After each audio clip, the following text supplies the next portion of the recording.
اعوذ باللہ من الشیطان الرجیم بسم اللہ الرحمن الرحیم۔ میری پیاری عزیز طلباء، السلام علیکم ورحمۃ اللہ وبرکاتہ۔ جیسے کہ ہم پچھلے 2 دن سے ایک لڑکی جو نظم ہے اختر شیرہ نے لکھی ہے، تو اس کا شاعر ہے اختر شیرانی، تو اس کے ہم نے 2 بند ابھی تک مکمل کیے ہیں، تو انشاءاللہ آج ہم تیسرا بند اس کا پڑھیں گے اور اس کے ساتھ اس نظم کا اختتام بھی ہو جائے گا۔ تو انشاءاللہ ہم کوشش کریں گے آپ کو پوری طرح سے سمجھ میں آئے۔ تو میں شروع کروں گا یہاں سے۔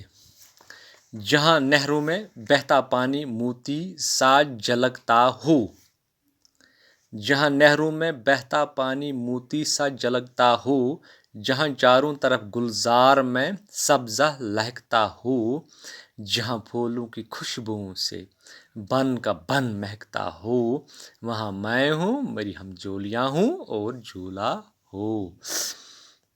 جہاں نہروں میں بہتا پانی موتی سا جھلکتا ہو، جو نہریں ہوتی ہیں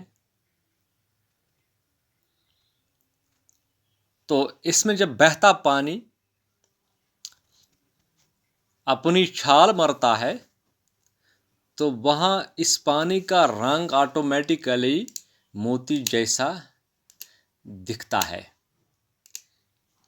جس طرح یہ بہتا پانی نہروں میں اپنی رفتار پہ اپنی شباب میں ان نہروں سے گزرتے ہوئے آگے دریا کی طرف یا سمندر کی طرف چلا جاتا ہے، تو یہ اپنے آپ کو موتی کے رنگ میں تبدیل کرتا ہے، جہاں چاروں طرف گلزار میں سبزہ لہکتا ہو، جہاں چاروں طرف ہر طرف گلزار، سبزہ زار، مرغزار، پھول ہی پھول میں سبزہ لہکتا ہو، ہر طرف سبزہ ہی سبزہ نظر آتا ہے، جہاں پھولوں کی خوشبو سے بن کا بن مہکتا ہو۔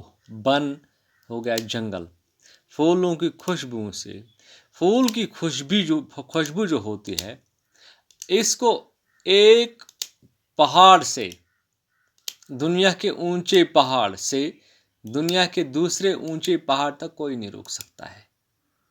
جو پھولوں کی خوشبو سے بن کا بن مہکتا ہو، پورے جنگل میں پھیلتا ہے، پھولوں کی خوشبو مہکتا، خوشبو پھیلتی ہے۔ بن ہو گیا جنگل، ایک جنگل سے دوسری جنگل، ایک پہاڑ سے دوسری پہاڑ تک، وہاں میں ہوں، وہاں میں خود ہوتی ہوں، میری ہم جولیاں ہوں اور میری ساتھی ہوں، میری فرینڈس ہیں، دوست ہوں اور جھولا ہو، اور ہم جھولتے ہیں جیسے کہ یہاں پہ یہ جھولتی ہے ادھر۔ تو یہ اختر شیرانی کی ایک نظم تھی۔ تو انشاءاللہ آج ہم نے تیسرا بند بھی مکمل کیا ہے۔ انشاءاللہ کل ہم سوال کریں گے اس کا۔ تب تک کے لیے خدا حافظ۔